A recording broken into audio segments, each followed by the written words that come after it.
Yeah, good evening, Bird brothers and sisters, Mavs fans alike.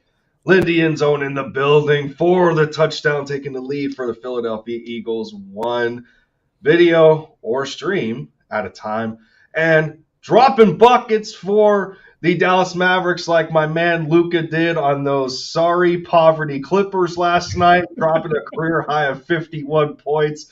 Man, he hates them Clippers, but obviously that is not the talk of the town for this evening, where we got a continuation of the series touchdown talk.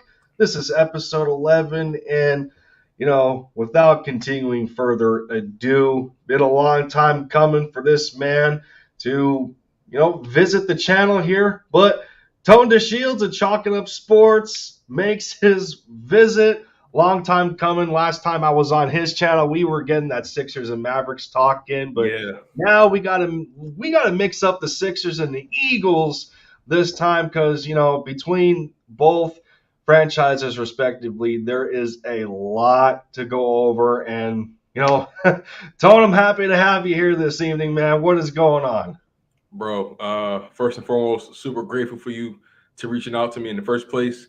Really apologize to you and the people about 2 weeks ago.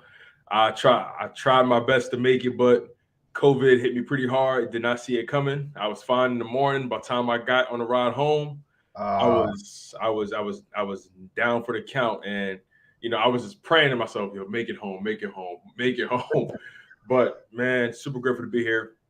Been looking forward to this all week actually, and really proud of what you've been building. I've been seeing your grind. We've both been grinding respectively, and the sky's the limit. As long as we stay consistent, as long as we continue to stay true to ourselves, anything is possible. So really grateful to you, grateful to your platform, man. I'm ready to talk some ball, ready to talk some football. You know how we get down, man. The energy is always electric, man. You connect. Yeah, it's gonna be on another level this evening, man. Because between the end of the Eagles season of 2021 and then we get to the NBA trade deadline, and as exciting as it is every single year for teams just wanting to try and take that next step, and maybe they're in win now mode, or they're trying to go through a rebuild. Well, being that the Sixers are the talk of the town during the deadline, that's quite the interruption as my puppy's coming down the stairs, squeaking a toy. What kind of dog do you have? We think he's a really Rocky. We think he's a German Shepherd mix. Oh yeah, energetic. Got to get him outside. Super. Yeah. Rocky, get over here. No. You're not about to squeak this while I'm trying to do a show. that's gonna get loud. That's gonna get loud. It's okay, buddy. Oh, and another thing too, I don't think we had a chance to speak since the correct me if I'm wrong, the Braves won the World Series, right? Yeah. We definitely had a chance to talk about that too. So congratulations about that, man. I know you had an amazing summer. I did, but amazing October. Let's put it that way.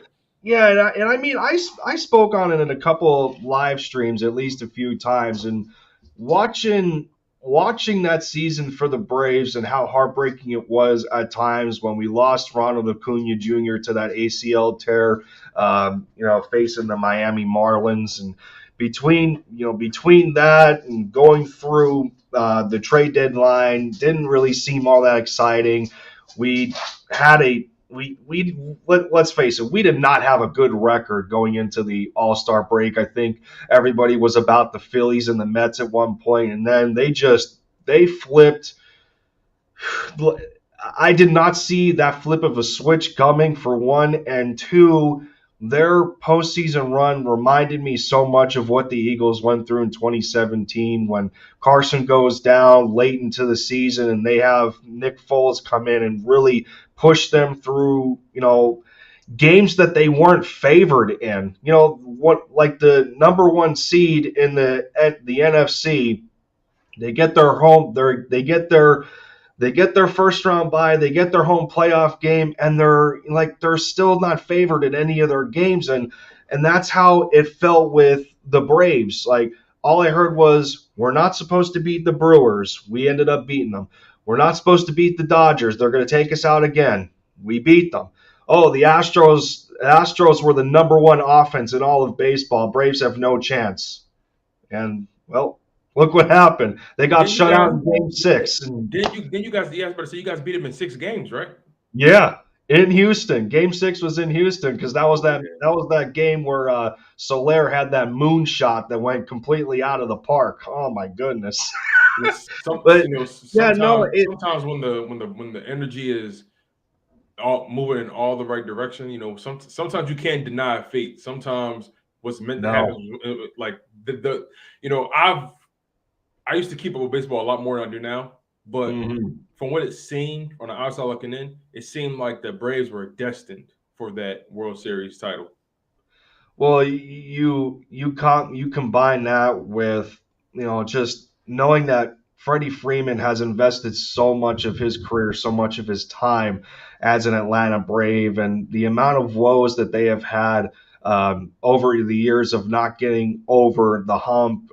Whether it was a couple of years, like the last 2 or 3 years, and them losing to the Cardinals. That series was embarrassing to me, and our pitching wasn't completely there. I remember that because when Fulte was on our team, he just choked the last game against the Cards, and then the year after, it was heartbreaking to lose to the Dodgers, and then we get to the playoffs again. We get to the National League Championship. We have to face the Dodgers again. I'm like, oh, here come the demons once more. Are we gonna actually get our revenge this time? And Freddie was just talking about that. We can't fall short this time. Like, everything you were saying. Like the team was destined to go the distance. Like they had a lot of players behind them that these teams gave up on. Like the teams that they traded the players that they have traded for, the teams didn't want them anymore. Whether it was Jock Peterson, Soler, Eddie Rosario, those types of guys that had something to prove, in their previous baseball teams, they were okay with them getting traded. They come to the Braves. They're under a new agenda. They're under a new narrative. That's where that spark comes in. But that's what reminds me is so much of the Eagles Super Bowl run, and then picking up guys like Patrick Robinson and Alshon Jeffrey, LeGarrette Blount, Jay Ajayi, all these players. They come together for the same purpose and that same drive, and it was. God, it was beautiful to watch at the end. Just to see them knock out the cheaters, fair and square. Those darn Astros, I loved it. I loved every bit of that, man. Yeah, for sure, man. And once again, congratulations to you guys. Definitely well deserved. Again, that's. I know for the Phillies fans, it was hard to swallow. I know. Yeah, that. I mean, we need to get our bullpen in order. It's we clearly didn't have a problem generating offense. We had a problem keeping points off the board. Yeah. So our time will come. I think it was like defensive blunders every now and then. Between that and the bullpen, because the Braves were in the same situation at one point. Like we just didn't have a good plethora of relievers and closers, and while I didn't like the fact that we gave up Mark Melancon and he ended up going to the Padres, and he took less money to even go there. I don't know. I don't remember why he didn't want to stay in Brave, but it is what it is, and we ended up losing Mike Soroka again. He had an Achilles injury. And then, game 1 in the World Series, we lose Charlie Morton, one of our other starting pitchers, and it looked worse and worse from then on out. But it was one of those one of those series in baseball where, like we were saying, everything clicking on all cylinders. I didn't expect Luke Jackson There and was a belief AJ there. Minter and Tyler Matzik to put on Will Smith, to put on masterpieces of innings with the way they did pitching against these better offenses in the National League. And then you got Game 6 where Max Fried just completely shut them out. You know, So but it's fair to say. it was magical, dude. So it's fair to say that Houston had more talent, but you guys had more belief. Uh, yeah, I think that's fair enough to say. Oh yeah, definitely. I mean, Houston was the number one offense in all of baseball last year. Even going into the playoffs, they were the number one offense. I think the Brewers and the Dodgers also had a better offense than the Braves, but well, I mean, the Braves still ended up putting another 20-run game on the board in the regular season. I think they did it to the I think they almost did it twice. They put 19 on the Pirates, and then I think they put 20 plus on the Marlins again. Well, the Marlins are the Well, I mean, Marlins. yeah, I They're was I was just about to say it is the Marlins. I was just about to say that. yeah. So yeah, man. But yeah. Thanks again for the congratulations to the Braves, and reminded me of the tears that I shed when we won Game 6, and but that's the beauty of it. I got to see two of my favorite teams win it all in my lifetime. That's you can't ask for anything better. So, Yeah. I but remember when the Phillies won it all. That was a beautiful experience too, man. When the Phillies won it all in '08, like we went to back-to-back World Series, but we lost to the Yankees in '09, and you know, things happen. But you know, yeah, I still think to this day y'all should have kept Jason Worth after that season. I don't know I know, why y'all let him go. I agree with you. I think he went to the Nationals after that, Yeah, and he was a monster on that team. I know. I think it has Him, some. I think it has something to do with Utley, money. I think it was a money thing. man, that world, talk about loaded. That World Series team was loaded. Chase Utley, Ryan Howard, Jimmy Rollins, Jason Worth, Shane uh, Victorino, Victor Reno, Carlos Ruiz, Ruiz, yes, Brad Lidge, Cole Hamels. yep, loaded, Yeah, loaded. definitely. But yeah, we almost went about 10 minutes into baseball there, but yeah, no, we gotta let's get into addressing the biggest elephant in the room right now. The NBA trade deadline only happened a couple of days ago, Yeah.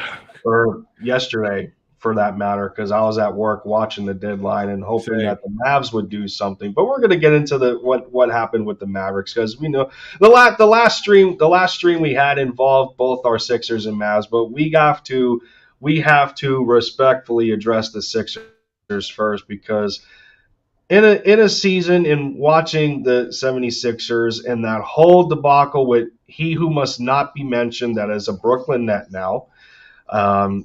Just watching Philly from afar reminded me of the continued disgruntledness that reminded me of a little bit of last year and the year before, where in our previous stream we were questioning what both our franchises needed to do to build a better team around their star players, their faces of the franchise, and Luka Doncic and Joel Embiid. And well, being that the Sixers at this point, you guys are in win now with the transaction that you made over the trade deadline. That was Without a doubt. clear as day. The Sixers are in win now mode, and by definition, it finally happened. Never say never, I guess, with Daryl Morey and his affection of James Harden, because the beard is finally a 76er, and I can't imagine how. He should have been a Um, Sixer last season. He should have been a he's, Sixer last year. But yeah, Brooklyn, I was. You know what? If I'm Brooklyn honest, managed to man, pull a deal off. Brooklyn managed to make it a little bit yeah, more enticing for Houston. You know what I mean? yeah. So it's all right. If I'm honest, when I watched the trade go down for Philly, I just thought that should have happened last year. In the back of my mind, it should have happened last year, because you get Harden, you get him started in the system a year younger. You move he who must not be mentioned off of the roster. You don't have to deal with another offseason of, what the hell he's even doing, where his mentality is, and so on and so forth. Essentially, you rid of the unnecessary distraction. So, but now it's not about what ifs anymore, because it has finally happened for you guys, and now the beard is a 76er next to Joel Embiid, and watching that, the best part about it was that you guys did not have to give up Tyrese Maxey or Matisse Thybulle, any of your most important pieces, minus the fact that Seth Curry and Andre Drummond are gone. So that's going to really take a chunk out of your depth. But with that comes a sacrifice, and you also had to sacrifice 2 first-round picks. So I don't know how good that feels at the same time regarding your Uh, future. it's the But NBA. Like picks don't really like picks don't have that much value in the NBA. You know what I mean? It's no, not like the NFL. No, Yeah, not no. like the NFL. Not saying you can't find a gem, but in the NBA, draft picks are like, okay, all right, like those guys aren't going to be effective until maybe year 4, year 5. Like it's rare where you have guys who are completely undeniable. Like Luka, when he came in, he was undeniable. Trae Young, he was undeniable. Most guys, most guys, it takes about maybe until year 4, year 3, year 4, maybe year 5 for them to really have an effect on the outcome. So, yeah, I'm not really too worried about those draft picks, but you said a lot. The pick that the draft, or I'm sorry, the trade rather, for James Harden should have definitely happened last year. But I think that the organization had more faith in Ben Simmons than what he deserved, and I think they expected him to take his game to another level. I think they looked at it as, okay, you have plenty playoff experience. You've done this song and dance before. Can you take your game to another level? And he failed to do that once again. So, with bringing Daryl Morey, and when Daryl Morey's in the building, he's looking at every single option, to make the team better. If you're not a bona fide superstar, if you're not a guy who's immediately contributing, that you're undeniable, a guy that's a piece that's so vital to the mission, you're expendable. I'll be honest with you, I told people, I said, if your name's not Joel Embiid or Tyrese Maxey, you're expendable to me. And I know these guys are human beings. Obviously, we're not playing 2K. This isn't a video game. But when you just look at it from the assets perspective, the fact that at the end of the day, these guys, get moved around like chess pieces. And then if your name wasn't Joel Embiid or Tyrese Maxey, I felt like you were movable. I know a lot of people didn't want Matisse Thybulle to get moved, but if it happened, I wouldn't have been. I'll be honest with you. I don't think I would have been that upset. I like Matisse, by the way. I don't want to make it seem as though like I don't appreciate what Matisse brings to the table. He's arguably the best perimeter defender in the NBA, but he hasn't grown offensively the way I would have liked him to grow. But clearly, that's not why he's on the floor. He's on the floor because he can guard one. He can guard 1 through 3, and every now and again 1 through 4 if he's playing aggressive enough. But overall, I'm happy about the move. I'm really not upset about what we gave up. Now, a lot of people want to say, well, you guys gave up depth, like you said. We gave up a guy, Seth Curry, who's a career 40% 3-point shooter, shooting above 40% for his career. But this season, he wasn't really shooting that well. Health was also a problem for him this season as well. If it wasn't his ankles, it was his knees, and it was always something lingering with him. He had COVID at one point, but health was a problem for him this season a little bit, and I felt like he was too streaky this season. It also made the deal a little bit more easier to fathom, knowing that he went 1 for 9 when we played the Phoenix Suns and completely disappeared. We lost that game by I think 3 points, 4 points, or whatever. If Steph Curry plays better than if he makes 2 more shots than what he did, we win that game. But Steph, the deal didn't hurt as much knowing what I saw from him that game. So. And then when you think about it from the Andre Drummond perspective, Andre Drummond, yes, he gave us a bona fide backup at the center position. You can't deny what he brings to the table from a pick and roll perspective. You can't deny what he brings to the table from a rebounder perspective, from a defensive perspective. You can't deny what he brings to the table. You can't replace that kind of production you can't replace that kind of production from a rebounder perspective, right? Mm-hmm. But so the Sixers sacrificed some size moving on from Isaiah Drummond. As a matter of fact, outside of Joel Embiid, our tallest player, outside of Joel Embiid, our tallest player is Paul Reed and Charles Bassey. Paul Reed being 6'9", and B being 7 feet. So we definitely sacrificed some size due to this trade. But you mentioned something very interesting. You mentioned the fact that we like I said, we sacrifice depth. But I personally feel like a problem for Doc Rivers was the fact that he used to always go too deep in his lineups. He used to have he sometimes had these rotations out there, these lineups out there that made you scratch your head. So I think having a guy like James Harden, Joel Embiid, Tyrese Maxey, Tobias Harris, can't forget that we have him as well, a guy that can definitely give you 20+ points a night. If you put him in a position to succeed, and he doesn't have to be your number one or number two option. Tobias Harris can give you 20 easily. A mid-range sniper. Knows how to get to his own shot. Baseline, off the elbow. Pulling up in the mid-range, very good at that. He's also a good spotter, 3-point shooter as well. Not afraid, plays hard, but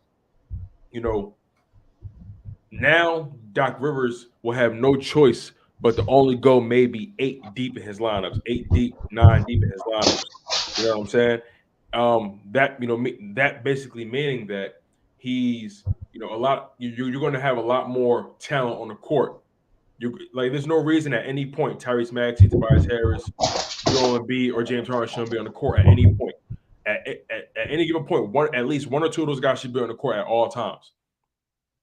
No matter the combination, at least one or two of those guys should be on the court at all times, no matter the combination. Now, a lot of people would like to talk about who won this trade. I firmly believe that it was mutually beneficial for both. It was mutually beneficial for both sides.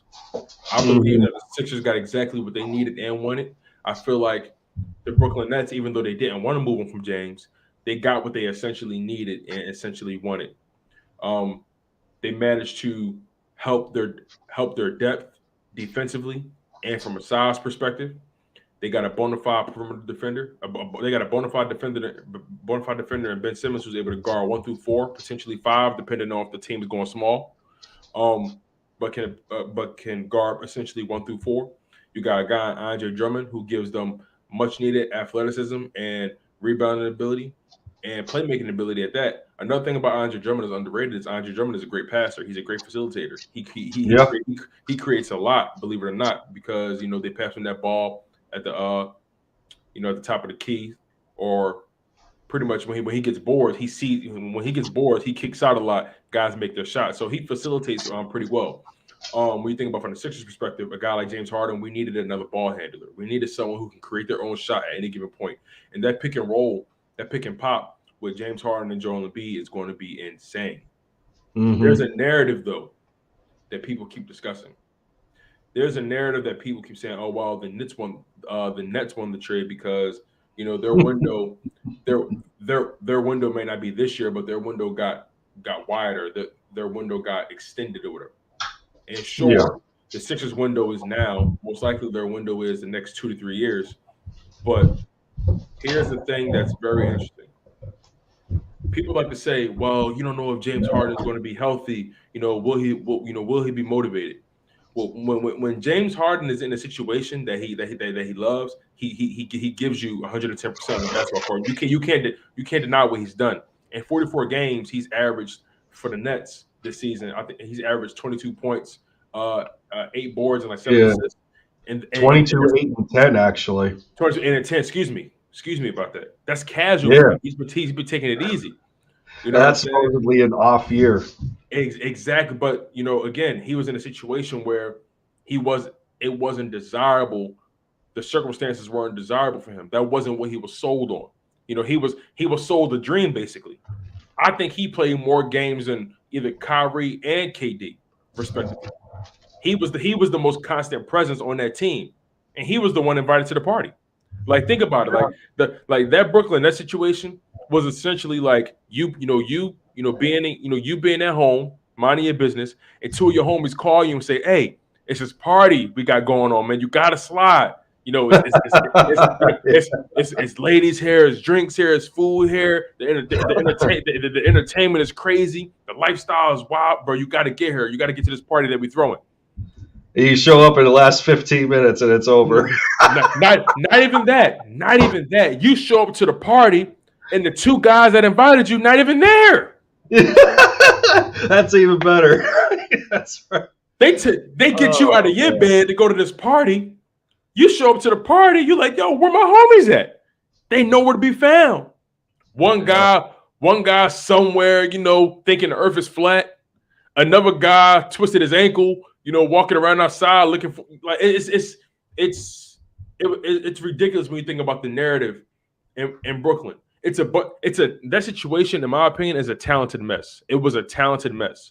They had a lot of talent, but there was just too much things going on, either off the court or with health. Now, I mentioned not too long ago a narrative that's been pushed. The fact that there's a lot of questions around James Harden. But think about the situations respectively when it comes to the Brooklyn Nets and the Philadelphia 76ers post-trade. What team has more questions than answers? Think about the culture in Philadelphia so far. And I can tell you about it if you're not too privy. Right now, Philadelphia has an amazing culture in terms of competitiveness, in terms of team chemistry, in terms of brotherhood, and being after one goal. And that's all while Ben Simmons was being an asshole. That's all while this team is about a game or two back from being the number one seed in the East because the East is so competitive right now. The Sixers are about maybe 2 games, 3 games maybe behind the number one seed. It's so tight that one win can put you in the 2nd seed and you're the 5th seed. So it's so tight. But my point is, the Sixers have less questions to answer than the Brooklyn Nets. The only question you may have when it comes to the trade with James Harden is, okay, is that hamstring all right? That's the only question. If you want to be honest, he's in a situation with the Sixers that's not toxic, has great coaching, a superstar that doesn't have an ego. Joel Embiid does not have an ego in any way. He wants all his guys to win. He's all about winning right now.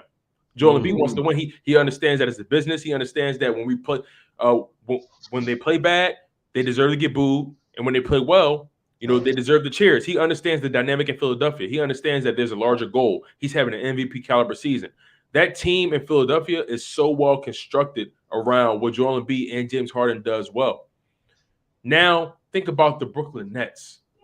They have a Kyrie Irving who's playing halftime basketball. A guy that only can play road games. He can only play road games at this point because New York City hasn't lifted the vaccination mandate.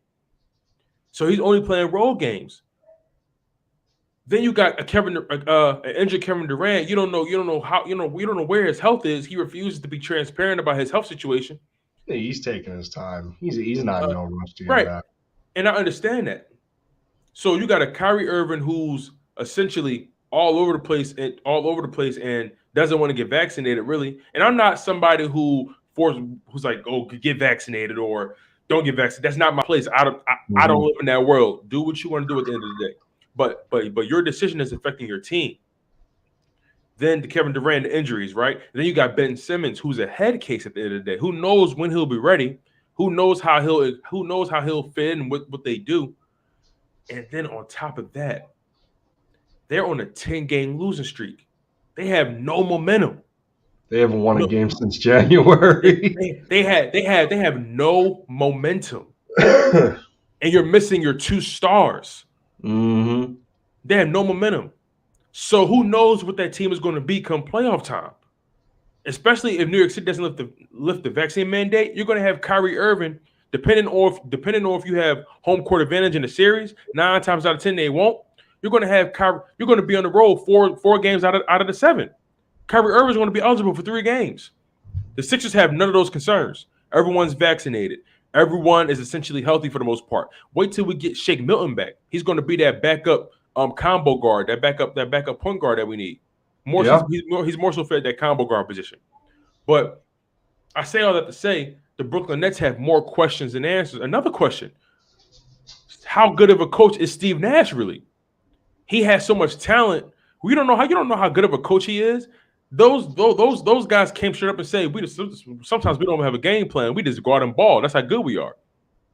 Who knows how good of a coach Steve Nash really is? We know how good of a coach Doc Rivers is. Sure, he has moments where you question his decision making, but we know Doc Rivers' ceiling, and that's championship. So I believe that the Sixers are in a better situation right now than the Brooklyn Nets. And at the end of the day, time will only tell what who won his trade. But I feel like regardless of how it goes down, both teams won the trade respectively for their given situations. But if I had to say who won, I'll say the Sixers because they're in a position to win now. They arguably have the most arguably have the most potent duo in the NBA. Both James Harden and Joel Embiid are virtuosos when it comes to getting to the free throw line. We're going to be living at the free throw line. We're going to be killing guys. You don't want to face us. Like you don't want the game close in the final minutes. We're going to get to that free throw line easily. James Harden's presence is going to open things up for a lot of guys. At first, we only had a team. Like think about it. We've been playing 4-on-5 basketball for the past 3-4 years. Yeah, because of Ben Simmons. James Harden opens and wide open. Now you got two guys you got to double team. And then Tyrese Maxey's game is coming along tremendously. He went toe-to-toe with John Morant, won the game in overtime. Tobias Harris, he's a guy that can get you buckets. Seth Curry's departure opens the lane for combo guard Isaiah Joe, who's a sniper. Andre Drummond leaving opens things up for a guy like Paul Reed to get more minutes. Like we're going to be playing a lot faster. We're going to have some small ball lineups, but we have a guy in Joel Embiid. I don't think we're going to be that bad defensively because this team plays great defense together. We play great team defense. Danny Green's a great defender. Matisse Thybulle's a great perimeter defender. I'm not worried about that at all. So I think the Sixers are in a pretty good situation. So I like the trade. I'm looking forward to seeing James Harden in Philly. This city's going to love him, and this might be the most healthy situation he's been in his career. You can make an argument for that. And this might be the best player he's ever played with, arguably. I think that's I don't even think there's an argument there. It's that's pretty easy to say that a 32-year-old James Harden is the best player that Embiid is going to play with compared to a 24, 25-year-old, he who must not be mentioned, even though you have said his name. Okay, it is what it is, man. Listen, yeah, I wish him the best. I wish him the best, even though he acted like an asshole. I wish him the best. It got even worse to hear that. Oh, he's okay enough to travel with the team to go play the Miami Heat. I mean, that was. Who? I don't know if we want to jump down that hole again like I did with DE. It's Miami. Ben Simmons is not about basketball. No, he's not about. Listen. Don't let them fool you. The whole Ben 10 thing. Listen, he will switch up on you just like that Omnitrix. Do not let that whole Ben 10 thing scare you. Nah, because he changed the number to number 10. Don't let that scare you. We all know who Ben 10 is. Percentage. Yeah, like and another thing I want to bring up too. James Harden was here's my thought process. I've been thinking about this, and I don't feel like this has been brought up enough. Kevin Durant, he got championships. Yeah. Kyrie Irving, he has a championship. James Harden, he does not. He was the most, in my opinion, you can make an argument, he was the most hungry out of all those guys. Kyrie was conducting himself as if there was no sense of urgency.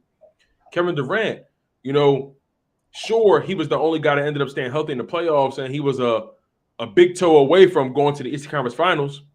But he's not much of a leader, though. He's not much of a leader, and that's my problem. No one in that organization wanted to be a leader. Kevin Durant didn't want to. Every time a question was asked, you got to ask this person. That's not my role. That's not my job. No one wanted to step up and be a leader. Kyrie didn't want to step up and be a leader. Watch your toes, Castro in the building. I'm glad Castro here. You know what I'm saying? Like, Kevin Durant never wanted to step up and be a leader. That's why he went. That's why he went to Golden State to ride Steph Curry and them coattails. He never wanted to be a leader. Nope. Sean Marks, their GM, didn't want to be a leader. Steve Nash, their head coach, don't want to be a leader. No. Every time a question comes up, they point. Oh, you can't ask me. Oh, you can't. Oh, you got to ask that bro. That's not my job. That's not my role. You know what I'm saying? At the end of the day, they got Ben 10. That man will just what the name suggests. Multiple personality disorder. You don't know who you getting. You don't know who you getting. And like I mentioned before, KD got his rings already. Kyrie got a ring already. They wasn't moving with the same urgency that James Harden was. James Harden was the most available out of all of them. James Harden was the most available out of all of them. So my thing is, if you got yours already, I'm trying to get mine, and you're not moving with the same sense of urgency, like damn, like I feel like I made myself completely available. I left Houston to come here with y'all. Like, I really was trying to get to Philly, but Brooklyn made the best offer. And I said, all right, you know what? It won't hurt. You know what I'm saying? What's the worst that could happen? That experiment, they only played 16 games together. James Harden was on the court the most out of all of them. Like, it's just crazy. I can't wait. Listen, I'm not gonna lie to you. Listen, Lindy, I'm not gonna hold you. I want Brooklyn in the playoffs ASAP. ASAP. I want all the smoke. I'm talking heavy. That's if they even make it, man. They're the 9th seed right now in the East. I don't even know. That's gonna completely rely upon when KD comes back. Because if they don't get KD back, they ain't making the playoffs. I'm sorry, they just don't have the talent. I'll put it like this. Couldn't do it by himself. You know what they said? Listen, and it's so funny because before the trade happened, everyone was like, you know, Daryl Morey, he can't take anything less than a superstar. He can't trade Ben Simmons for less than 10 cents on a dollar. He better not include Matisse Thybulle and Tyrese Maxey in his move. You know, everything that everybody criticized him for pre-trade, he managed to get it done. And all of a sudden, the goalpost has changed. The narrative has changed now. Now, all of a sudden, James Harden, is he motivated? Now, all of a sudden, James Harden, does he still have it? What? He just gave y'all 50 in December. Like, triple double, come on, like it's just so funny how the narrative changes after the news is official. Yeah, I mean, and I'm not worried about Harden being a leader or not for Philly because that's Embiid's. He doesn't need to be. He don't need to be. He don't need to be. That's first of all, that's Embiid's team, so it's going to be it's going to hopefully be your actual 1A to 1B scenario that you are hoping to get out of when number 25 was still there. Yeah, and quick, Castro said Harden didn't want to be a leader. That wasn't even supposed to be his role. KD should have been the leader. KD convinced everybody to come there. KD should have been the leader. That was Kyrie. Wait, who was the first? Who was the first one to get there? I think KD got there first, and then Kyrie came. I think later on. It was KD. I thought Kyrie recruited Durant, I think Kyrie recruited Durant, and then Durant wanted Harden. So I think, if anything, I think it was like a trio of an equal effort. Well, regardless, one of those guys should have been the leader. He should have like not James Harden. He came to the party after y'all. Y'all told him to come there. He following y'all lead. He ended up being the only guy available for the most part. You know, and he sacrificed his game, getting everybody involved. He was the de facto point guard. You know, and like it's just so interesting how the narrative changes after the trade is done. Everything they said Daryl Morey had to do, he got it done. He ended up getting James Harden for Steph Curry and Andre Drummond, and a guy that wouldn't even play for us. He wouldn't even play. We essentially traded for James Harden for avoided roster spot, Andre Drummond and Steph Curry. I'm willing to take that loss. You got to spend money to make money. Yeah, and and everything that was mentioned, and I look at the upcoming dynamic between Harden and Embiid, and I'm realizing that, and I thought about this when I was saying that, okay, Philly has gotten rid of some of their depth. But in doing so, the Harden transaction, you're essentially saying that you're going to try and create a top heavy offense in the means that everyone in that starting five is arguably an offensive threat now.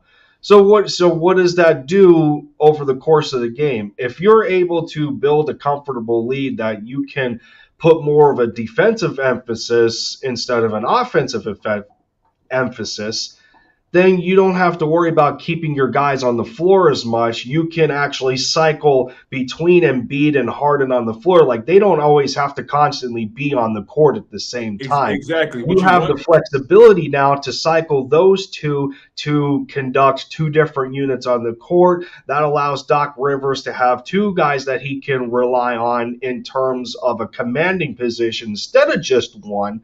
And that just helps aiding and carrying the rest of the guys along that are further down in the rotation. When a guy like Shake Milton comes back, and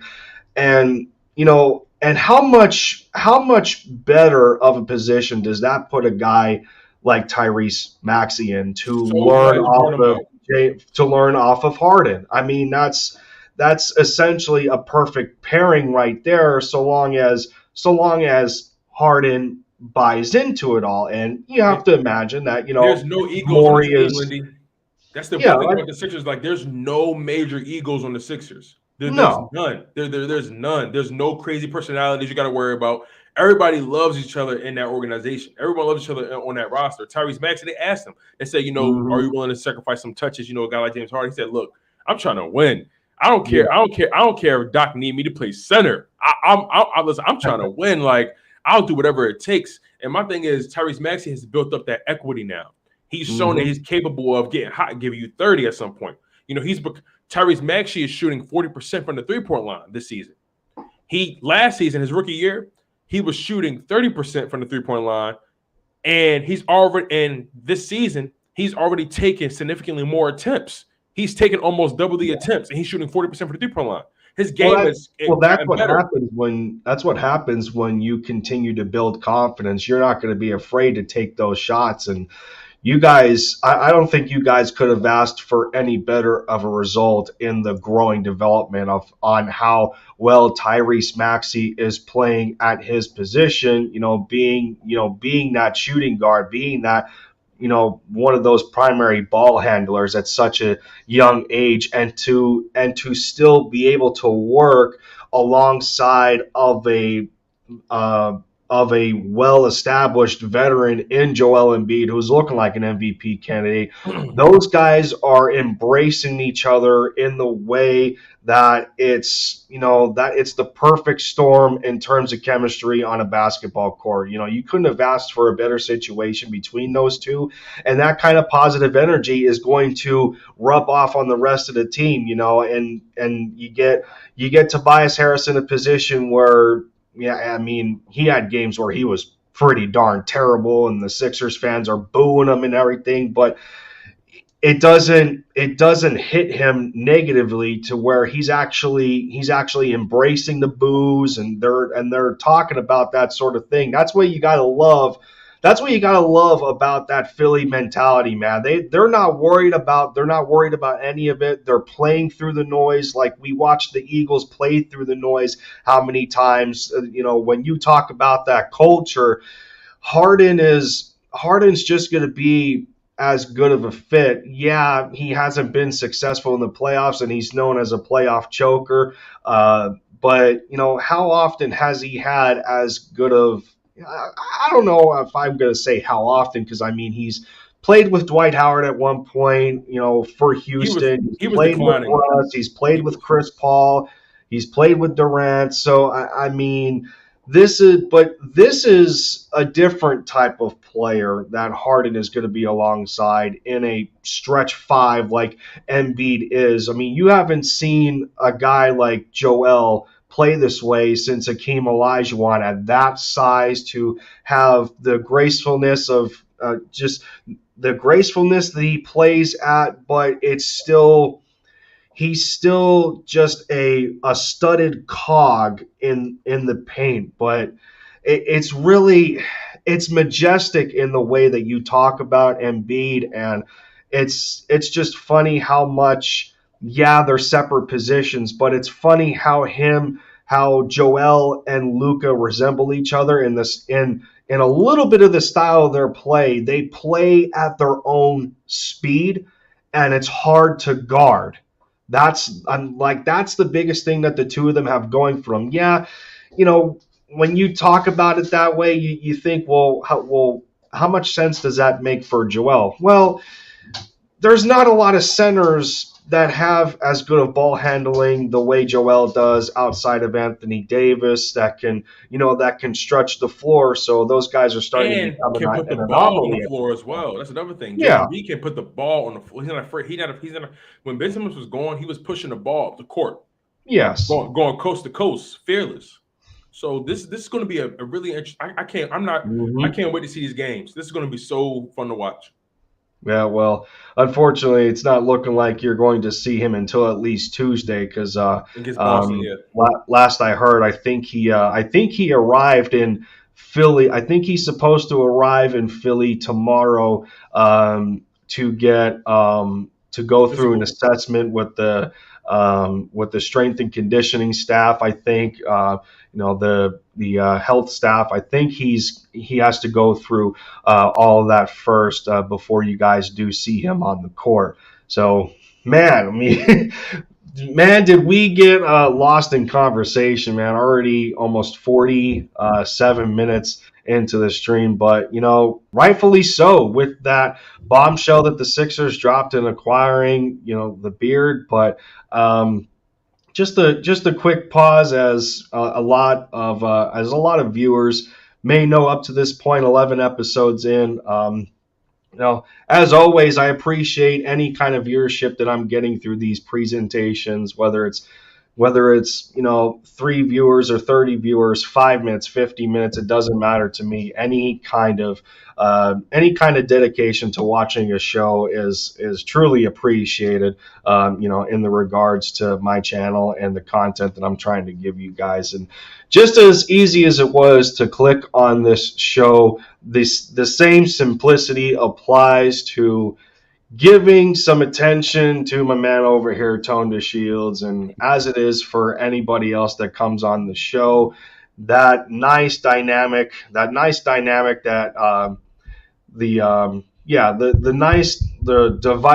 diversity of opinions and takes and whatnot. That's what makes content creation as unique as it does. So, as easy as it was to come on the show here and watch us do this, make sure to give Tone a quick click over onto his channel. That subscribe button is free. A lot of stuff is free with us dedicating our time to do something that we love to do. So share the support if you will. And of course, thanks again to Tone for coming on here and chatting up about the Sixers. And while we still have time, we do got to get into the Philadelphia Eagles. Yeah, let's do it. Oh, here we go. Let's do it. So, yeah, man, Tone, it's been quite a while since we've had a conversation, since we've had a stream, for that matter, in terms of those conversations, and in watching how the 2021 season unfolded for Philly and knowing where they are now in this supposed quarterback situation. And, well, the rumors of Russell Wilson to either Philly or the Washington Commanders. Is Seattle really going to go? The Washington Commies. It kills me every time. I'm not gonna lie, their name sucks. It just straight up sucks. It's just flat out trash. I'm sorry, but winning cures all, right? Yeah. We'll see if they win and be one of the top contenders in the division. That's yet to be seen. But in going back to the end of the year press conference with Sirianni and Howie Roseman and pretty much anointing Hurts as the quarterback for 2022. You didn't Going believe that, right? forward through all of that. Yeah, that's what I was going to get to. I mean, how much value are we really putting into what Howie is saying more than Sirianni to this point? I don't think any of us are completely bought into what Howie's been talking about in that sense, especially with who they were watching at the Senior Bowl and everybody talking about, oh, they're just paying attention to the quarterbacks. Well, no, they're not. Like, come on. And I've been talking about this for quite some time in previous episodes of Touchdown Talk, and I'm to the point where it's exhausting to me that and you talk about how narratives change, and to me, at this point, the narrative has changed a little bit where, yeah, throughout the season, we have witnessed quite a number of deficiencies in Jalen Hurts' game. But in between that, we were noticing everything else that was going wrong. And it ultimately came to a conclusion that, this team is most certainly more than just a quarterback change away from being one of those top contenders in its conference, let alone the division. I would agree with you on that.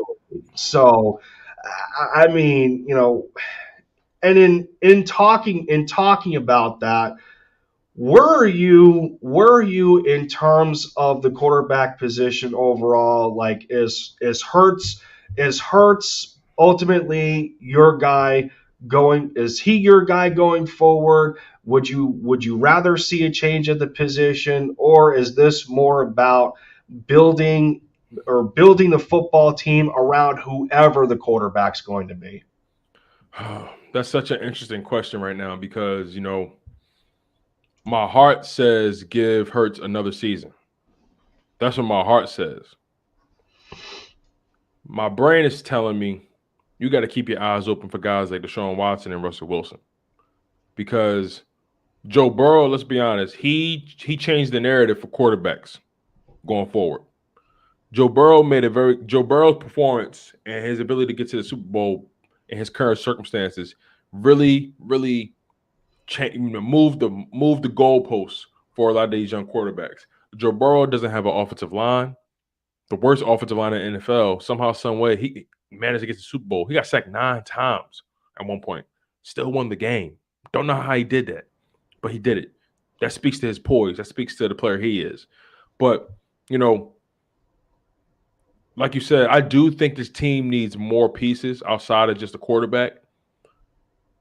But knowing what I know about this organization, knowing what I know about Howie Roseman, and they're always evaluating the quarterback position. And if he has an opportunity to get Russell Wilson, if he has an opportunity to get Deshaun Watson and the deal makes sense, he's going to pull the trigger. He's like, that's honestly what I believe. I want to see Jalen Hurts another season under Nick Sirianni in this system.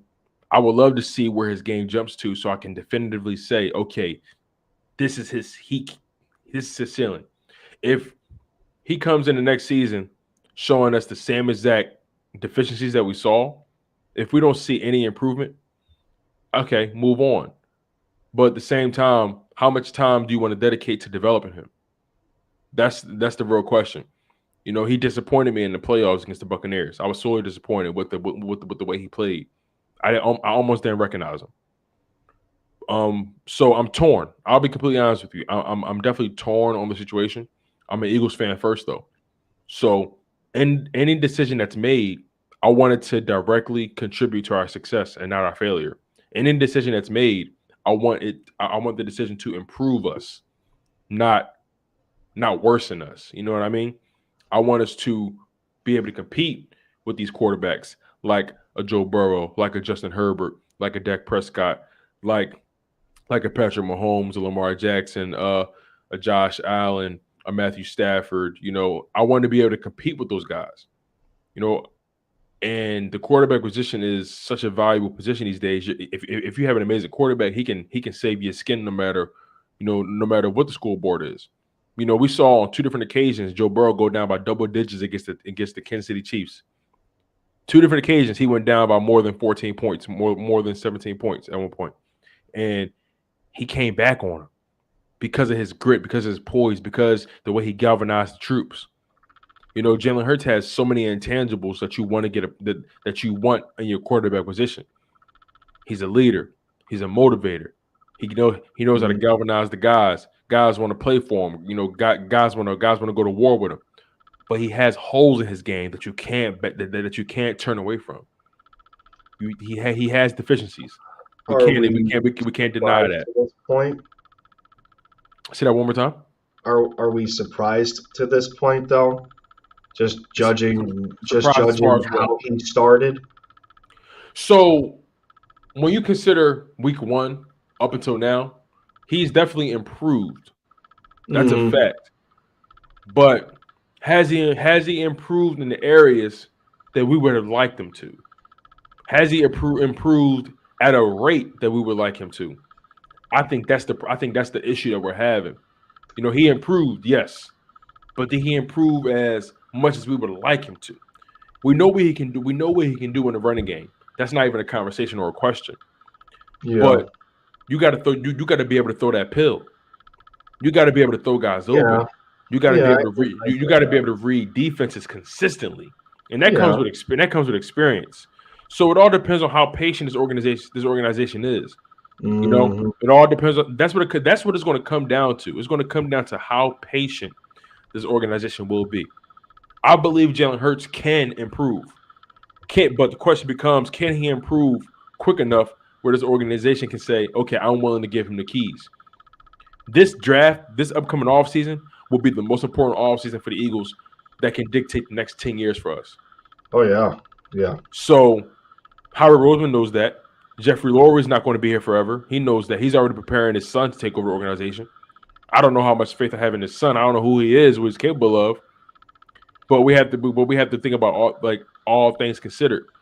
The AFC has all the top quarterback talent: Justin Herbert, Joe Burrow, Lamar Jackson, Patrick Mahomes, Josh Allen. All the top tier young quarterback talent is on that side. On that side, all the veteran quarterback talent is in the NFC. Matt Stafford, Aaron Rodgers, Tom Brady just retired. After that, who you paying attention to? So, okay, Dak Prescott maybe, but at the end of the day, the AFC can dictate the Super Bowl for the next several years if the Eagles don't make a move or if the NFC just doesn't get better at the quarterback position. We're going to either see Patrick Mahomes there, Josh Allen there, Joe Burrow there, Justin Herbert there. The AFC dictates the quarterback position right now. The NFC is wide open. Howard Roseman sees that. I don't think the Rams for the Rams, if it doesn't happen this season, it's not going to happen for the next 5 years. It won't happen because they're screwed from a financial perspective. They're screwed. They're screwed from a draft pick perspective. The guys they got on this team right now, most of them are not going to be here next year. I don't think Von Miller is going to be a Ram next season. Who knows if Odell Beckham will be a Ram next season? So a lot of things have to go the Rams' way. Obviously, Matt Stafford is going to be their quarterback for the foreseeable future. But they have to keep their options open. They have to. If it's a deal they can't refuse, I know this organization. I know how they treat the quarterback position. I'm trying to think how they think. It's not even about what I want. I'm trying to think how they think. I would love for Jalen Hurts to get another shot and see how he improves. Just as a fan, I would like to see where his game goes. But will the organization have the patience? I honestly don't think so. Yeah, I mean that's definitely a fear. When you put it into perspective, knowing where the rest of these young quarterbacks are at their point in their careers so far, and you look over in New England and how Mac Jones is. I forgot about him. But what's the outlier there with Mac in New England? I mean, in terms of the style of quarterback that Mac Jones is, he was the perfect fit for that system.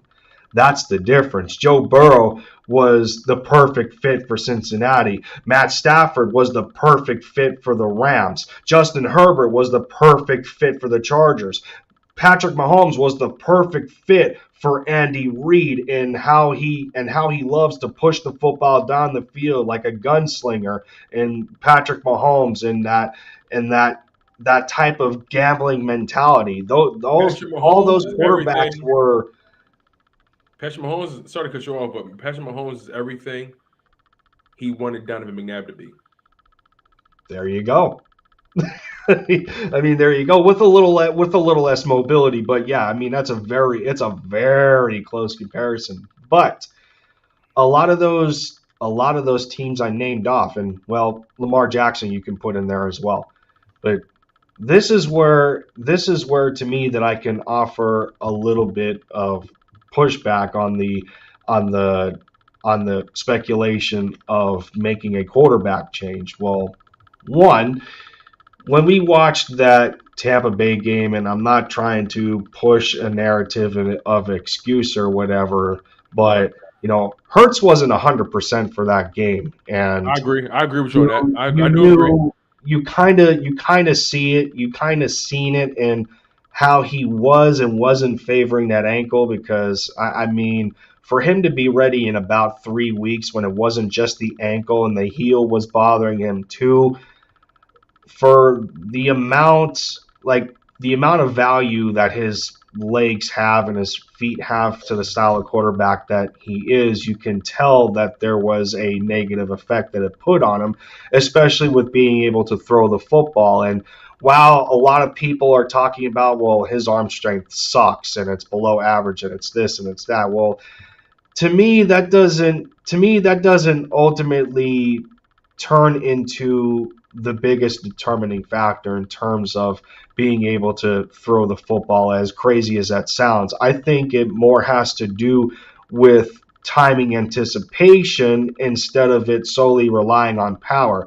For instance, if you're thinking one step ahead of your receiver and you know where he is supposed to be when he gets to the peak of his route and you can throw him open without necessarily needing the power of the mustard to get it there, then that's going to make you a little more efficient in terms of a quarterback. Jalen Hurts isn't exactly there.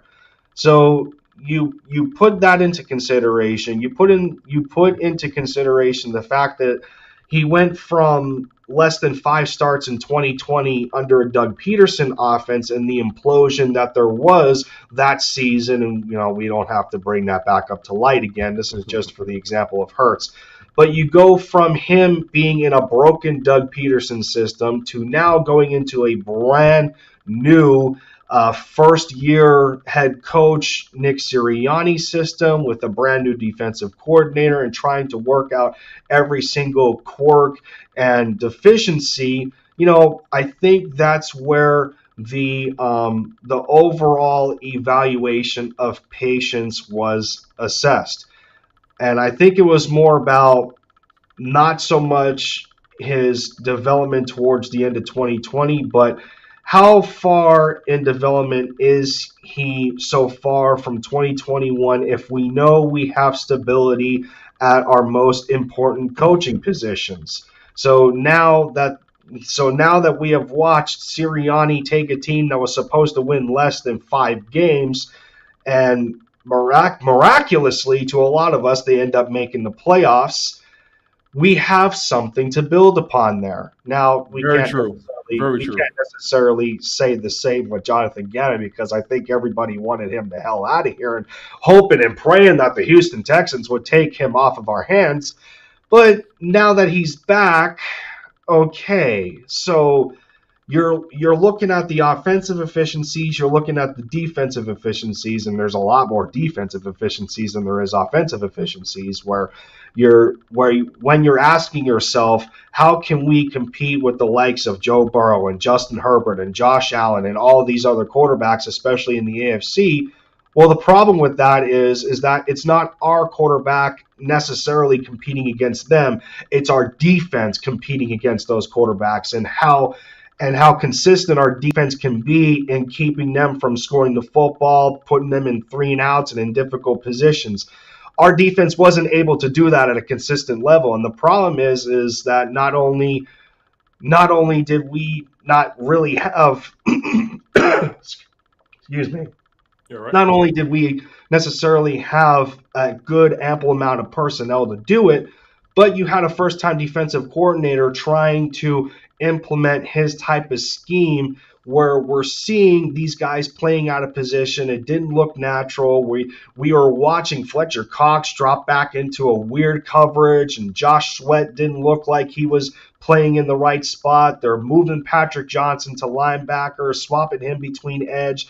Jannard Avery didn't exactly look right at times. Ryan Kerrigan was nowhere to be found for the majority of the season. So it's like, to me, there's a lot more to this team that's a mess than just the quarterback position. And a lot of those are big determining factors as to how successful we can be moving forward. And I think about the idea of making a change at a quarterback position. Well, what good does it do if the cupboard that we're offering him is either half full or close to empty, much like the situation Tom Brady left from New England to go to Tampa? So what are those differences in terms of the quarterbacks going into those systems? When you look at the Rams, when they upgraded from Jared Goff to Matt Stafford, they already had a system in place. They had an offense in place. They had a defense in place. You look at Tampa Bay when they upgraded from Jameis Winston to Tom Brady. They had an offense in place. They had a defense in place. Those teams had a system ready to where they knew that all they had to do was upgrade at the quarterback position. The Eagles are not in that position right now. So even if we went to try and trade for a soon-to-be 34-year-old Russell Wilson, or try and gamble on a Deshaun Watson, and, well, to me, Aaron Rodgers is out of the question. I don't know if I want his type of ego in the city of Philadelphia. We need to be better prepared to make that kind of a move. And when you go into an offseason like this, where for the first time in franchise history, we're set up with 3 first-round draft picks to build that system that we're looking for, that can stack against the overall construction of those successful teams and the rest of the NFC and the AFC, will be in a better position to be like, okay, well, you know what? I'm comfortable enough with the surroundings that said quarterback is going to have at his disposal. Let's go ahead and make that move. But until then, I'm not completely comfortable with saying that we're just a quarterback change away from being a better football team. I would have to agree with you on that. This team has some deficiencies. Like you and I both laid out. We have deficiencies on the defensive line. We need some legit talent. We need a legit edge rusher. We ranked 31st in sacks. We were not able to get to quarterbacks at any point this season. We just weren't able to get home. And when you think about it, think about the way the Rams made Tom Brady look so uncomfortable. Tom Brady couldn't really get his footing until the very end, because that's what Tom Brady does. Tom Brady finds a way to get back into the game. But for the better part of that matchup between the Rams and the Tampa Bay Buccaneers, the Rams defensive line was wreaking havoc. You got Aaron Donald, Von Miller, you need talented guys. No matter who your quarterback, no matter who quarterback is you're facing, if you got guys that can get to the quarterback, they can disrupt anybody. So the Eagles need to invest in the D-line, especially the edge rushers. You don't know how much Fletcher Cox has left in the tank. 9 times out of 10, Derek Barnett is not coming back. Then you think about the linebacker core. Yes, T.J. Edwards, he's a good story. Alex Singleton, a good story. Davion Taylor, a good story. But are these guys starting on any other NFL team? Are they starting caliber players anywhere else? Listen, no. Alex, on any other team, Alex Singleton is not starting. On any other team, Davion Taylor's not starting. On any other team, maybe T.J. Edwards, because T.J. Edwards has positioned himself that he's shown that he can make some play. He's shown that he makes some plays, but he's not your premier linebacker. He's a linebacker you have to complement your impact linebacker. You know what I mean? He's not the best linebacker in any room on any other team.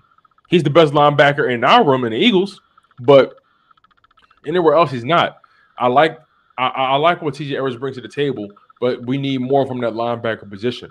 I just feel like the Eagles, it's such an interesting situation because sometimes I feel like I'm flip-flopping, but I don't want the people that's watching to think it's that.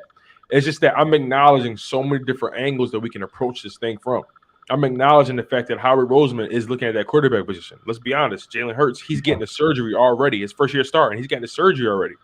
That's not a good. That's not something you want to think about. The fact that he has to go to surgery, and you still have to gauge the severity of it. I mean, this isn't like a double ligament tear in a knee. No, I'm with you. I'm with you, and it's probably just a cleanup. You never know. Yeah. But it happened. He has to get it done, and the style of quarterback he is, he's going to do a lot of maneuvering outside of the pocket. How far can you go? And look, I'm one of those people that is more than one way to get things done. It's like there's more than one style of quarterback. But historically, unfortunately, we have to go by the trends. There's always someone who breaks the trend, who breaks the mold. There's always outliers. But for the most part, quarterbacks win from the pocket. They win they win with their decision making. They win with those game-winning passes. Think about it from this perspective. Yeah, and Jalen's had those moments this year, but the problem is that he was just too spotty. And then and then we were talking about the defense and outside of the fact of like the inefficiency of the defensive line and everything. Well, the other problem is that we don't have the kind of talent that can mask the inexperience of a defensive coordinator, where you can see like the clear difference between Jonathan Gannon as a defensive coordinator against Tom Brady and Todd Bowles as a veteran, like well-established defensive coordinator against a Sirianni and Jalen Hurts. I mean, it was night and day, the difference that experience makes, but having the talent to be able to open that playbook and have your guys play everything that you ask them to do. That wasn't the same thing, on the opposite side with Gannon and what he had at his disposal. I want to bring up something as well. I know you're talking specifically about defense right now, but I want to say one more thing about the quarterback position before we transition from that. Sure.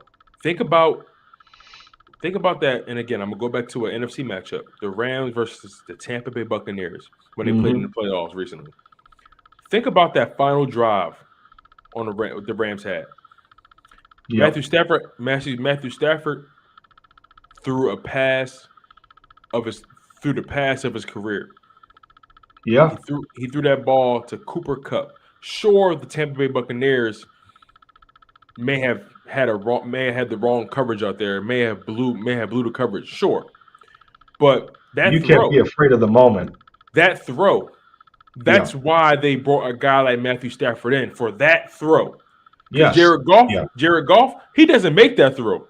If it happens if that happened exactly the way it happened, Jared Goff is not making that throw. I know that for a fact. Well, you could say Carson's not making that throw either. They had, if you notice, when the Rams had Jared Goff, they played a certain style of football with him. A lot of play action. A lot of crossing routes. Making him comfortable. Putting him in position to make throws they know he can make. Yes. But Matthew Stafford expands their playbook tremendously. Matthew Stafford allows room for creativity, allows room for the talent to shine through. Matthew Stafford is that guy that can win a game with his arm. So I say that to say the Eagles need to put themselves in position to have a quarterback that can make the throw.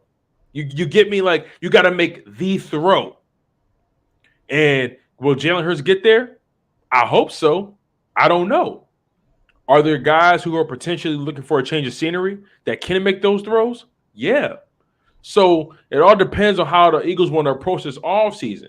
again, I know it sounds like I'm flip flopping, but this is not what this is. This is us acknowledging the full picture of what's going Yeah, on. I think So it's when you bring up the Stafford scenario and then we try and compare to where Hertz is right now. It sounds like a double negative to me because you look at the fact that Stafford came into a system with a veteran, experienced play caller in Sean McVay. So those two aren't necessarily continuing to learn on the like continuing to learn through like the NFL in terms of play yeah, calling or they're on the both fly and veterans. that sort Yeah, of thing. Stafford and McVay are both veterans. You're right.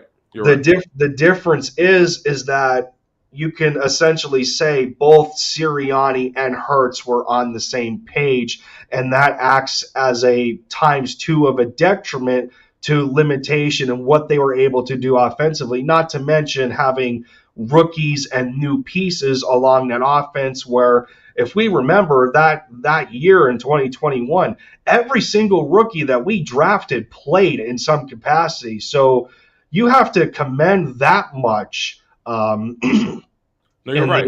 in the situation that we were in. But yeah, it was that that situation is so completely different between the Rams and the Eagles, where you got two veterans paired with each other and essentially two quote unquote rookies Yeah, paired with each other, trying to make it work and figure it out at the same time.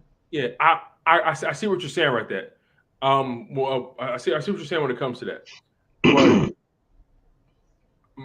I guess my retort to that would be, I'm looking It's at no it from excuse though. I'm looking at it from a little bit more of a microscopic view.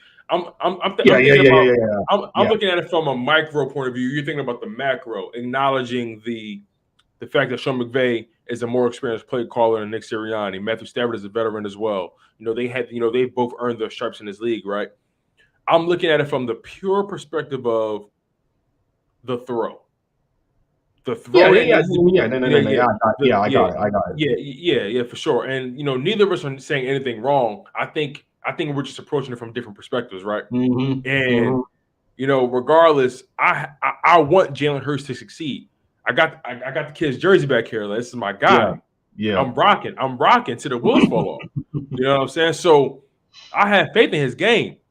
I have faith in everything he brings to the table. I have faith in his intangibles. You can't teach what that man had, but you can't teach what that man brings to the table already. But he does have a lot to improve on. I'm Yeah, not one of we're those guys. just hoping that I'm not. Yeah, I'm not one of those guys that's going to jump out the window and just say, "Oh, Hurts, get him out of here." Like, there are so many yeah. content creators, so many people out there that are just so quick to just, he's done. I said it. He proved my point. He's trash. A lot of people were waiting for that game against the Oh, Bucks. They were waiting for that don't get me performance. started. They were waiting. So I'm not even going to be one of those guys that are just going to be so hell bent on crucifying Hurts and saying, "Oh my God, he can't get it done. He's trash. Move on, make a move." No, You don't I'm know not. yet. You don't know that after I'm one not. I'm year not. I'm started. not ready. I'm not ready to be No. that emotionally scarred from the situation.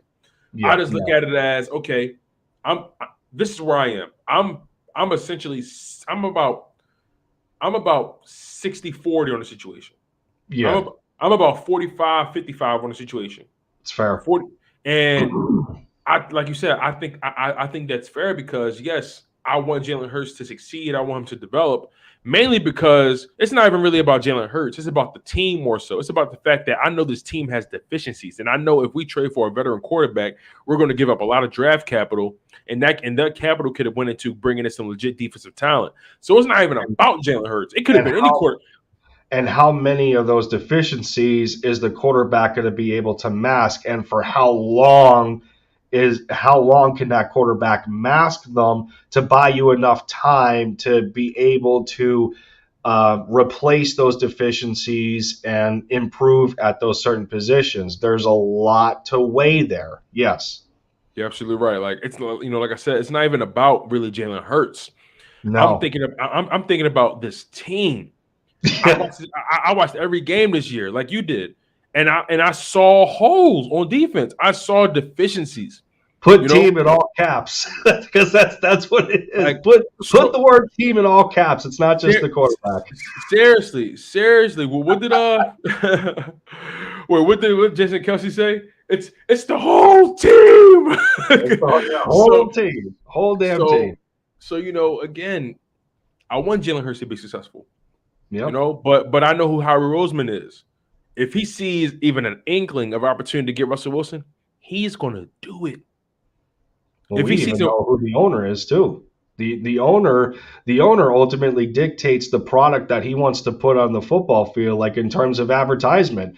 I mean, is Jeffrey Lurie that owner that's going to want to consistently see us dominate in the run game and not be able to pass the football? He's already admitted that on multiple occasions that he wants that high powered offense of just chucking deep balls down the field. He wants to be able to have a team that that's easy to advertise, that's in the trend, so to speak, because let's face it, those types of running backs that we have featured this year, whether it was Jordan Howard, like that ground and pound, that old school type of style, or when Miles Sanders was able to do that and find the holes between the tackles, that's a dying art.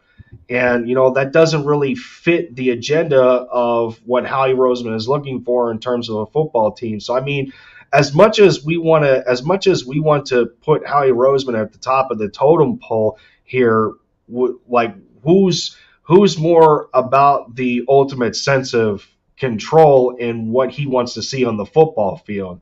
It's as much as it's the owner as much as it is the general manager. So those two are working in tandem on it right now, and you have to imagine that they are both enamored at the opportunity to try and get a Russell Wilson, especially the fact that they missed an opportunity prior in being able to draft them. So exactly. I mean, yeah, but you also have to switch the microscope and look at the other specimen, so to speak, and understanding that aside from the quarterback position, if you're in a position right now where you understand that you got more than one coach on this roster that you have to try and help out in terms of getting the right players on this squad. As much as we didn't want Jonathan Gannon here anymore, how can you really build anything defensively if you're putting your players through a different system year after year and having to start from scratch?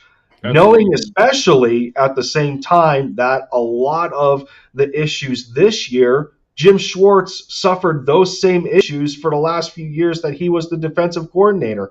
Bad linebackers. It was all about the pass rush. They were too inconsistent at times, and he had a mix of bad secondaries or poor safety play. What did Jonathan Gannon suffer this year? A lot of the same, minus the secondary, because we did have the personnel to put players back at their natural positions, and it ultimately created a product that we actually wanted to see on the football field. Slay became a Pro Bowler. Steven Nelson, I think, was underappreciated, if you ask me, because a lot of people thought that he was trash, which is completely wrong. I would rather have Steven Nelson than Ronald Darby and Jalen Mills. I'm sorry. That's Yeah, the I think hard Steven fact Nelson was, here. I think I would have to agree with you. I think Steven Nelson was serviceable for sure. He was better than all those Yes. guys. He Yes. was a good compliment to Slay. There were games where I saw Steven Nelson getting exposed, but for the better part of the season, if I had to grade his season with us, I'll give him like a B minus. Yeah.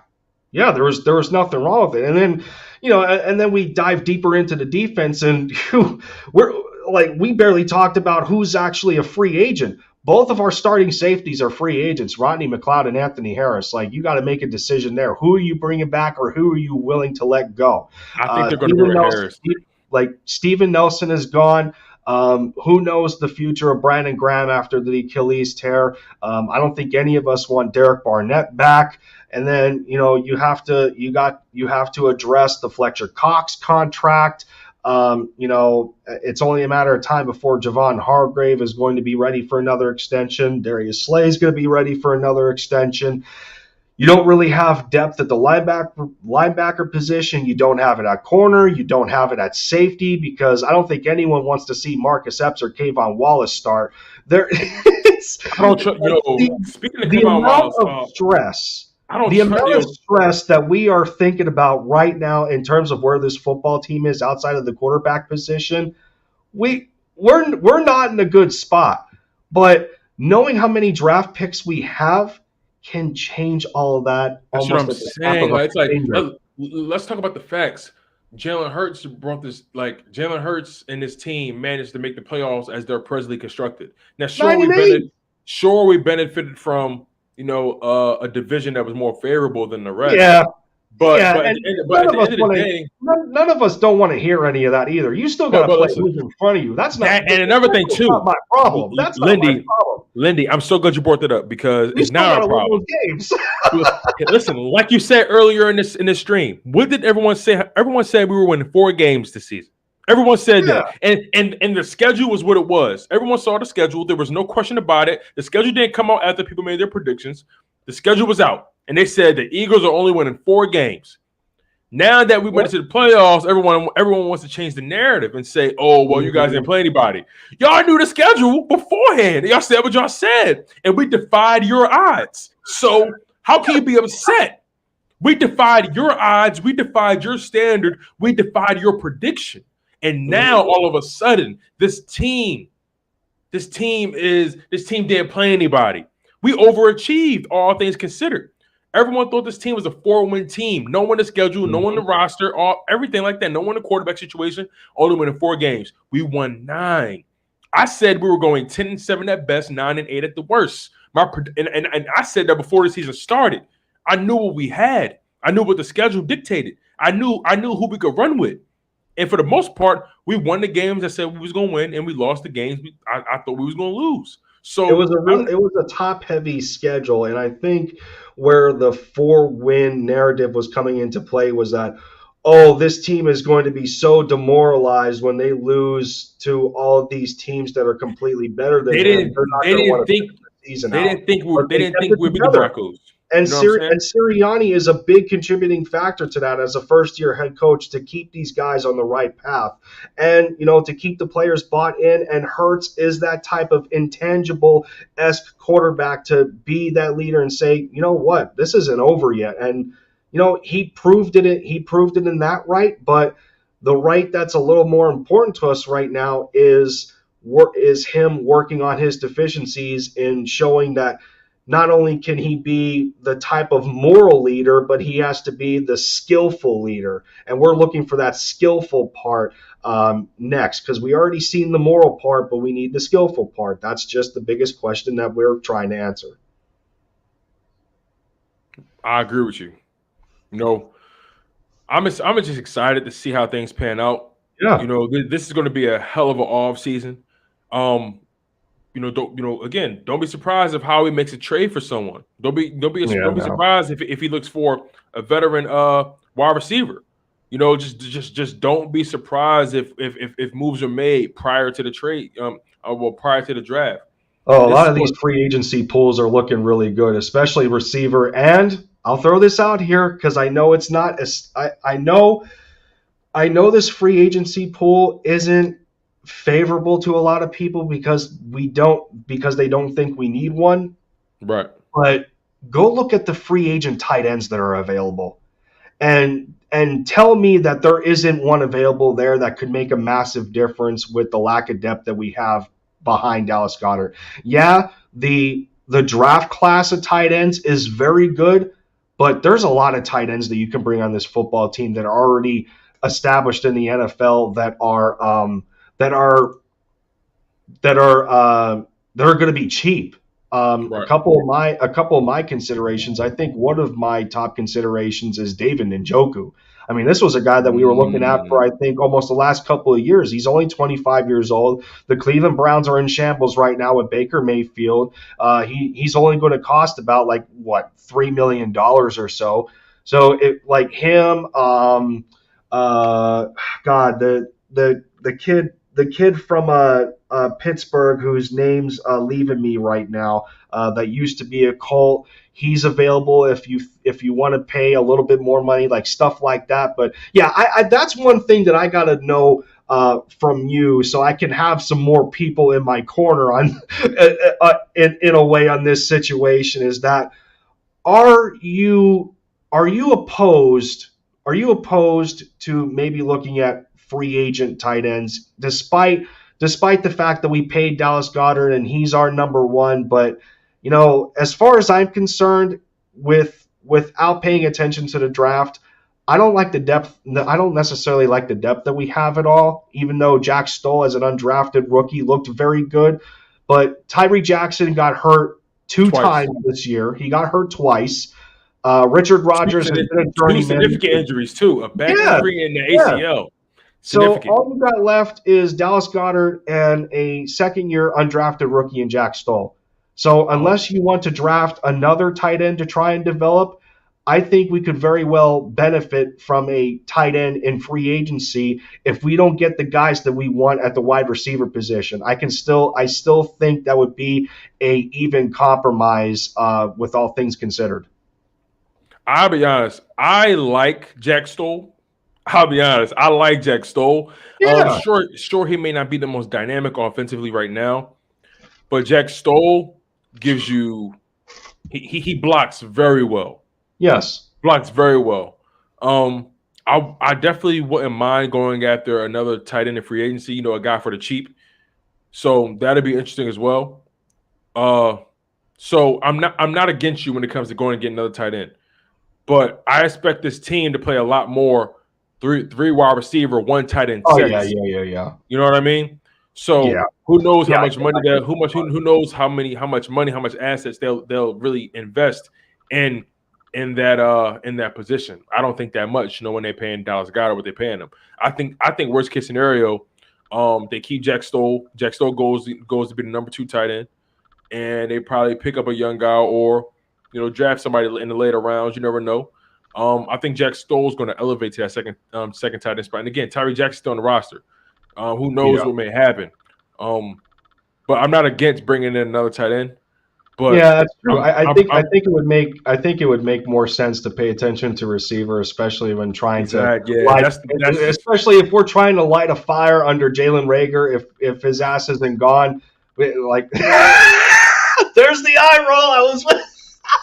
I was waiting for it. Listen, man. I mean, we would hate the fact that if he was still here. Let's be honest, because I mean, it's just bad to this point. But you got to light a fire under people somehow. Like, dude, get it together. Let's go. What more fire does he need? He's sitting on a goddamn. I know. He's sitting.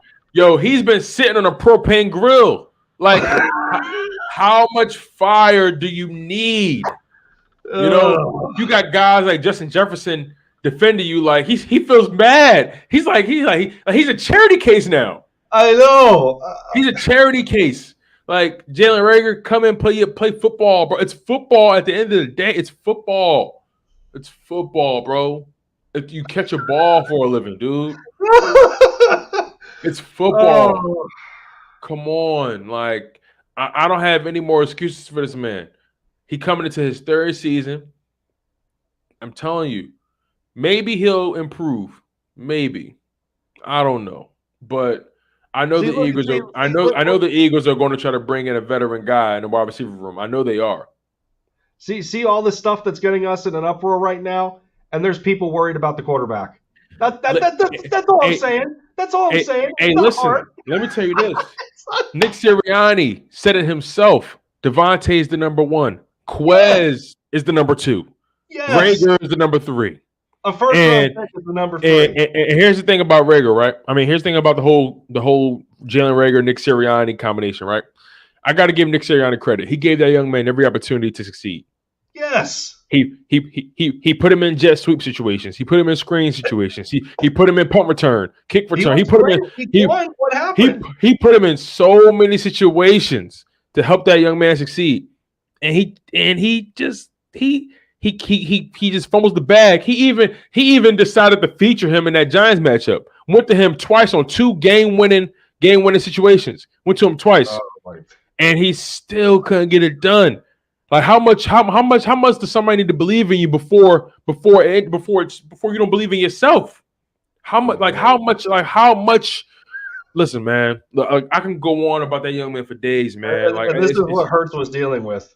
Come on, stop it. Right, so it's going to be interesting. It's going to be interesting for sure, man. We'll see what happens. But and we're not, and when I say this is what Hurts was dealing with, it's not this. We're not talking about bottom feeder football teams, even though we were technically considered one at the start of the season. But we're not talking about us being that bad. We're not trying to give Hurts excuses in regards to his own play, but the point of the matter is, Hurts isn't that type of quarterback right now that can elevate the game of his players around him, and however you want to take that's up to you. But yeah, he's not there yet. It's okay to say that you need to improve the talent around a quarterback to help him succeed. And all that is going to do is instill even more confidence that he can make the plays necessary that'll improve his game at some point. But again, like we've been saying in the entire stream, when the Eagles have been the conversation, it's coming down to the level of patience that this franchise has, how much longer they're willing to wait in buying time to trying to get back to the Super Bowl. So, I mean, right now, Hurts is in quite a big crosshair, and that's not. Some of that is his own doing, and some of that is natural to the franchise. But is he made of that kind of stuff to where he can take that next step? And it's going to come down to if there's enough patience to allow him to answer that question.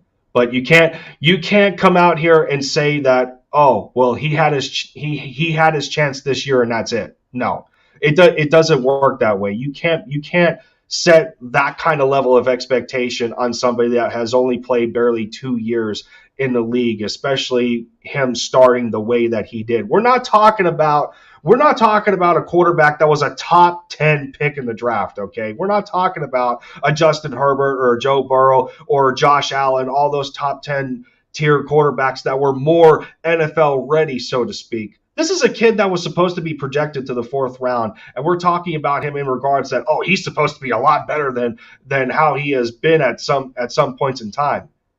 People change. People constantly shift how they want to evaluate that young man. Constantly. Yeah, it's not like for whatever reason, it's not okay to add context to the conversation. That's not the sexy. Lindy, don't you know that's not what sells tickets? That's not the sexy. that's not the sexy conversation, Lindy. Yeah. Come on, man. You and I have been doing this long enough to know that's not the sexy narrative. It's all about getting clicks. It's all about saying the most outlandish things. It's all about being irrational. Yep. God. Well, all we can definitely say is that this year's draft is going to be a lot of fun. This offseason is going to be a lot of fun. And watching the construction of this roster is going to be a lot of fun, because we're dealing with a piece of Swiss cheese and we're going to try and plug as many holes as we possibly can. And we have to rely on Howie Roseman to plug every single one of those holes. So take of that what you will. But we got plenty of entertainment going into this offseason. So for sure. So I seen in the private DM, man, we know I knew from the beginning that we were working on borrowed time here and whatnot, because I think you have a podcast to get to, if I'm not mistaken. Well, I don't have it. Well, not necessarily a podcast, but I have some things I want to drop tonight and everything. So. Okay. Yeah, I thought there was another show window that we were. No. I don't have any other live streams set up tonight. But regardless of that, man, like, I've enjoyed this. Like, this is, we've covered so many things, bro. And like I said, whenever we It link, was it's like both. overdue. It was overdue. It's like, yeah, definitely overdue. We definitely got to do it more often. Like I said, man, it's like when Voltron comes together, man. Together Yeah. we're better. Apart, we're fragments. So, my man, Yep. I appreciate you for allowing me to come on your platform. Spew my thoughts and be as passionate as I possibly can be. You know what I'm Yeah. saying? Yeah. Really grateful for you, Well, at man, least and we've been love on what you both. do. I appreciate that, man. I mean, in the I can't believe a year has went by for my channel as quick as it did. Am I in the position that I would have wanted to be in a year's time? No, but it doesn't. There's no like default in terms of a set path on how success works on this platform. There's dedication levels to it. There's the type of content that you put out, the uniqueness and the creativity. There's a lot of factors that go into it. I've had steered away from my channel and everything. Some of it was in my control, some of it was out of my control, but now that I am actually settled in a home, I'm in a better position than I was. And I got a newfound energy for this now, and I'm definitely excited for the future. I'm trying to get back into my Mavericks again, and stuff like that. And part of touchdown talk, that has really got me going, is the fact that my goal from the beginning for this series was to have as many different content creators on the show as I possibly can.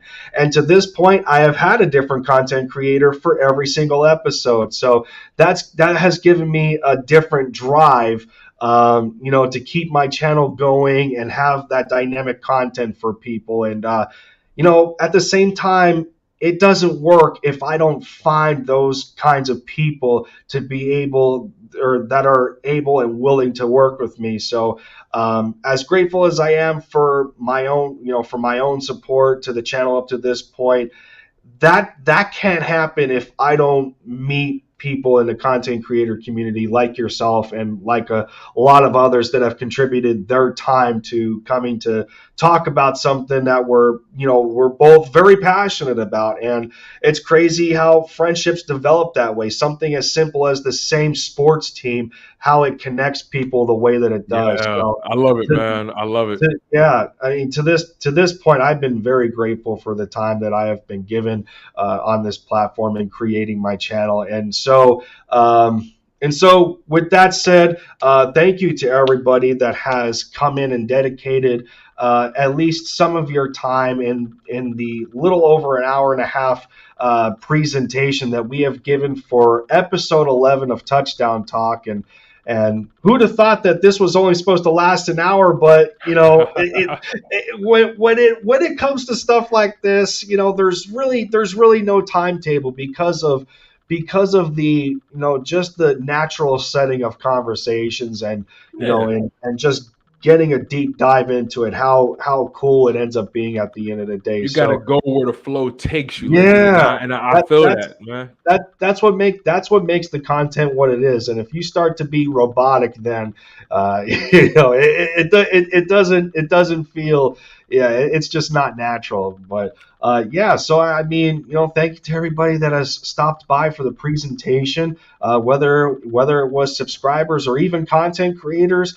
Philly Joe Castro's, popped in here trying to talk his ish about the Brooklyn Nets and everything. He had to get that in there. That's my man. Um, Shout out to you know, Castro. Much love, yeah, man.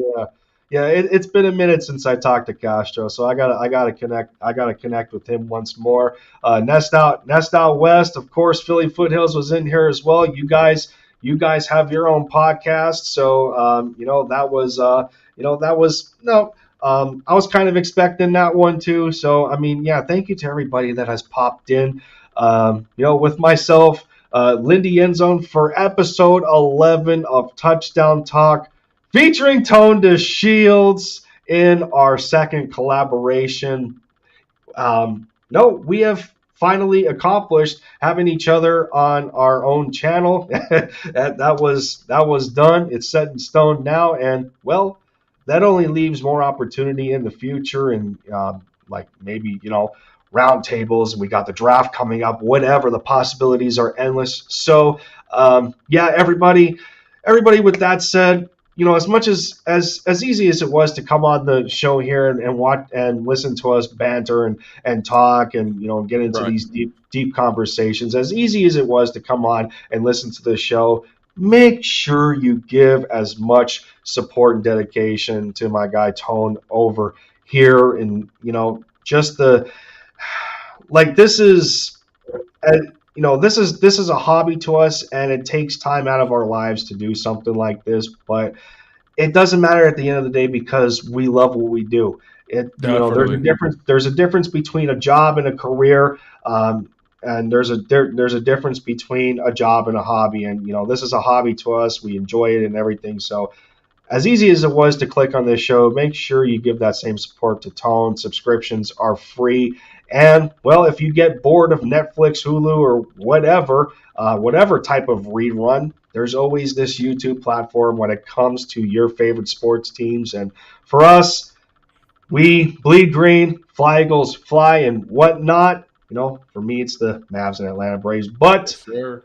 Tone, I will give you the final word here to close out the show. Shout out to anything that you can come up with on the top of your head, and floor is yours.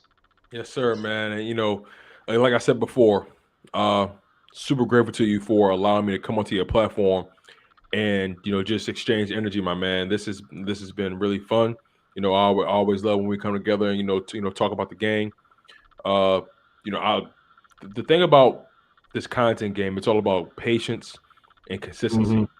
And you have to set clear goals for yourself. Set things in place where as though you know what you're trying to build, and you have to believe in what you're building. And this is something I really care about, something I'm passionate about. This whole broadcasting and media stuff. I went to school for this stuff, and Yeah. Yep. my dream is for my content for media. Covering not just the sports, but also dabbling in other forms of media as well. My dream is for it to be my lifestyle, be my full time Yep. moneymaker, and I'm very close to getting there. Very close, and um, you know, the people make it worthwhile. The people that you meet, the relationships you build, the things you create, the conversations, the energy, the ups, the downs, the great decisions, the terrible decisions, it all amounts to something. Life is cumulative, and every decision we make amounts to an outcome, and we have Yeah. to live with that, and we have to live with that outcome. Win or lose. Like I always tell people, we just got charged to the game. Things come, things go. Sometimes things are up, sometimes things are down. But it's how you respond. Yeah. And if we continue to stay humble, stay healthy, stay hungry, continue to put that energy out there, put positive energy out there, put the energy out there that we want to receive back. The sky's the limit. The sky's only the view, as a matter of fact. So, like I said to you before, so grateful to you, man. This content will go as far as you want it to go, Mm. and you have such a unique base covering the Eagles, covering the Mavericks, covering the Braves. You know, you have your own path to carve, and you'll go as far as your heart desires, my man. And I have belief in you, and we're going to be all right. And we're going to Yeah. continue to make content together. We're going to continue to put out great energy, and again, so grateful to you, my man. Your viewership. So grateful to the people that came and locked in with us.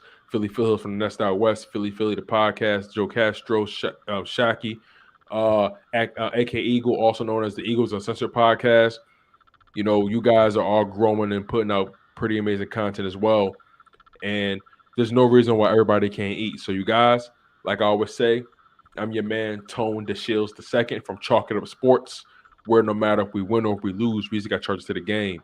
One love, stay humble, stay healthy, and most importantly, stay hungry. And that's all I have. Yeah, man. It's no doubt. It's no doubt. And something as simple as a collaboration can either it can either benefit you or hurt you, because it comes down to the people that you work with. And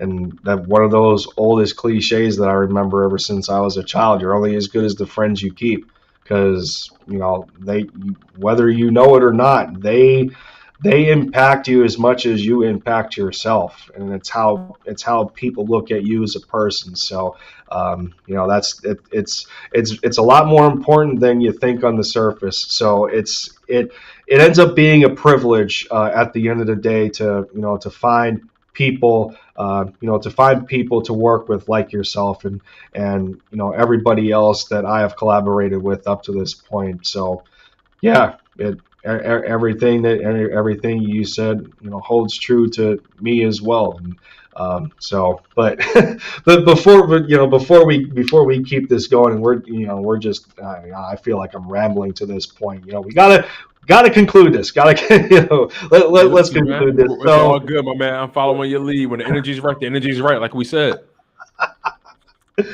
Yeah, but no, I mean.